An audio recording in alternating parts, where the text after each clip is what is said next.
Why are we obsessed with unsolved mysteries? Topic preview. Audio and captions begin in 55 seconds. These academic and psychological analyses investigate the commercialization and widespread appeal of true crime as a modern entertainment phenomenon. The researchers identify sensationalism and low production costs as primary drivers for media companies that turn real-life tragedies into profitable commodities. They argue that morbid curiosity and the cognitive drive to close information gaps about potential threats motivate audiences to engage with violent content. The sources also highlight significant ethical concerns, including the potential to desensitize viewers and the lack of legal protections for victims' families. Finally, the texts explore the unique relationship women have with the genre, suggesting it serves as a tool for empathetic connection and a method for navigating personal safety. Welcome to the debate.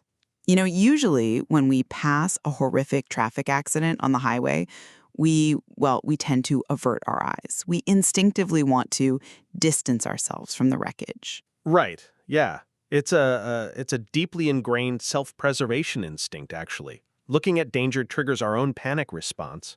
Exactly. But if you look at our media diet right now, suddenly we're pulling up a chair right next to the wreckage. Yeah, we are completely obsessed with true crime and, unsolved mysteries. We are. But I actually see this as a vital evolutionary tool. Like, we aren't just gawking.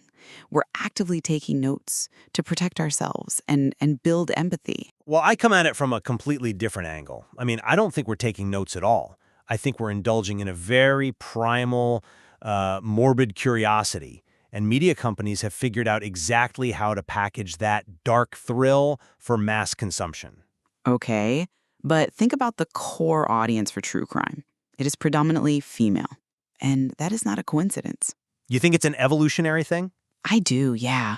From an evolutionary standpoint, human beings are wired to gather self-relevant knowledge about threats.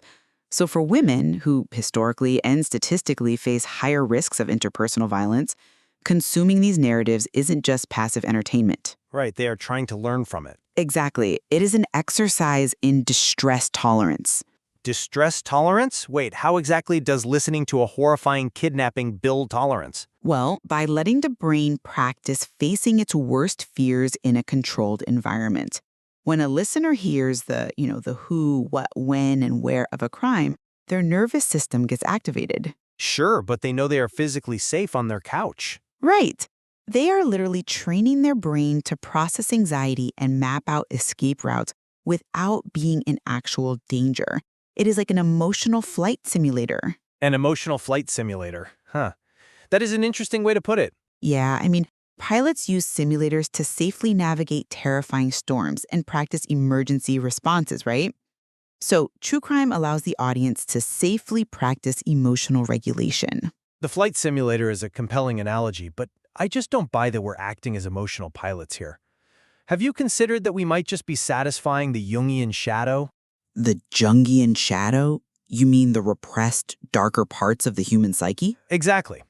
Carl Jung argued we all harbor these dark, primitive energies that we suppress in order to function in polite society. And you think true crime taps into that? Oh, absolutely.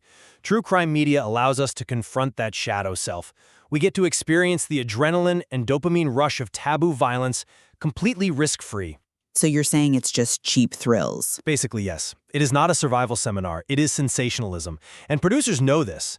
They prioritize negativity and unexpectedness because those are the exact psychological triggers that keep our dopamine spiking. But that reduces the audience to mere voyeurs. Look at web sleuthing communities or the push for victim-centered storytelling. Well, those are definitely active online spaces, sure. Right. These are active audiences crowdsourcing cold cases. They want justice and accountability, not just a quick dopamine hit. I hear that, but we have to look at the underlying psychological mechanism at play here, specifically the just world hypothesis. Okay. Explain what you mean by that in this context. We desperately want to believe the world is fair, right? And that bad things only happen to people who make mistakes. So we subconsciously look for a reason to blame the victim to feel better? Exactly. The brain uses cognitive dissonance to protect itself. When we obsess over the minute details of a crime, we're often looking for the victim's misstep. like saying, oh, I wouldn't have walked down that dark alley.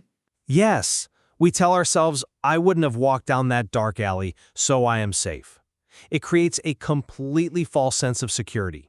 We aren't building empathy. We are psychologically distancing ourselves from the victims so we can sleep at night. I see why you think that, but let me push back a little.